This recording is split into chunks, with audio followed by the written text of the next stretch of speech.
aja sih. Kalau lagi aku susah, lagi kepikiran, lagi apa gitu, biasanya ada tempat curhat. Tapi sekarang Eyang nggak ada, tapi nggak apa-apa.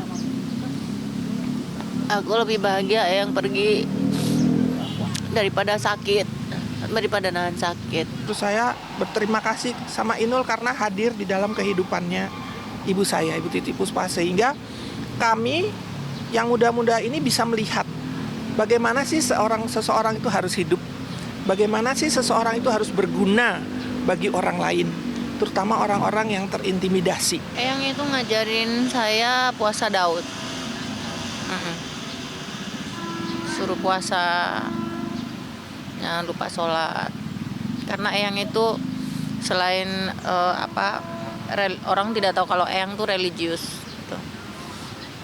Ya walaupun kejawen, tapi Eyang tuh masih melakukan ibadah yang sesungguhnya sebagai orang muslim. Kan orang nggak ada yang tahu. Benar beliau itu puasa Daud juga, ngajarin kalau mau sehat tuh resepnya apa, nggak perlu operasi. Kalau mau sehat tuh puasa Daud aja gitu.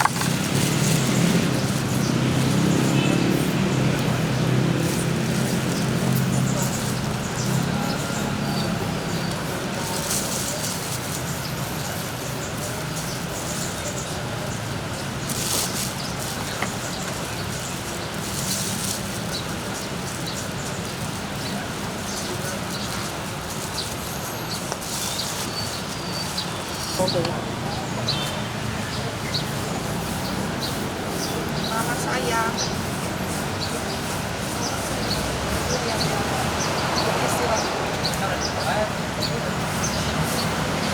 kita sama-sama menghormati 1 tahun wafatnya almarhumah Puspa, yang tepatnya di tanggal 10 April 2006.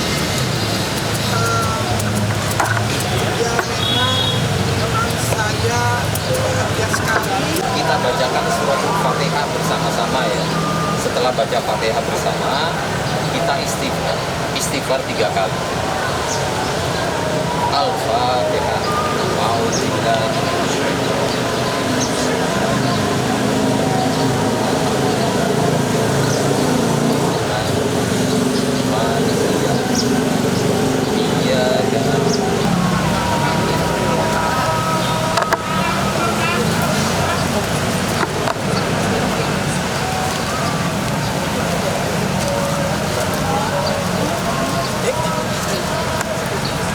Karena kita di sini, kita tinggal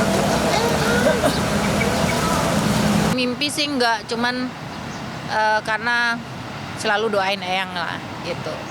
Biasanya kebanyakan orang nggak dimimpiin, artinya ya cukup doanya. cukup doanya. Ilmunya Eyang tuh udah suhu ya, jadi belajarnya harus dipilin-pilin gitu, karena ketemunya Inul tuh 22 tahun ya setelah Eyang nggak ada tuh. Kalau dihitung 22 tahun lah. Oh ya? Iya, Oh my God. itu tahun 2022. Luar biasa. Hah? 22 tahun? Iya, Oke. ketemu Eyang tahun 2022. 2002. Eyang meninggal kan udah 2025 kemarin. Iya, 22 iya. tahun lah. Tuh, dengan ikhlas tuh. Untuk Inul, dalam artian dia concern dengan generasi penerus ya di musisi atau seniman-seniman, vokalis-vokalis yang menurut dia harus dibina gitu. Dan itu dia sincere, nggak ada hitung-hitungan, nggak ada transaksi. Dia sincere. Merangka memperingati 1 tahun wafatnya Eyang Hajah Titi Puspa atau Sumarti binti Jatin Tugeno Puspawijoyo. Ya memang beliau ini banyak sekali memimpikan keberhasilan bagi semua seniman-seniman muda. Dan kita sudah bisa lihat cerita tentang Titi Puspa dan Inul yang menurut saya itu cerita Ya biar nggak kepanasan aja, karena kan Yang datang pasti orang sepuh-sepuh ya. Nah, Enggak yang sih. muda aku sendiri. Merasa kayak muda. Enggak, aku nggak ngundang yang sepuh-sepuh kesian kepanasan. Ya minimal nggak kepanasan. Iya, aduh, Itu ini aja. luar biasa ini kan ini. panas sekali ya. Jadi Ini proyek Roro Jonggrang. proyek dadakan. Dari kapan, Mbak? Oh, dari semalam. Malam. Inul Daratista gitu loh. Izin Bapak, Ibu. Sini. Izin. 1, 2, 3. Sekali lagi.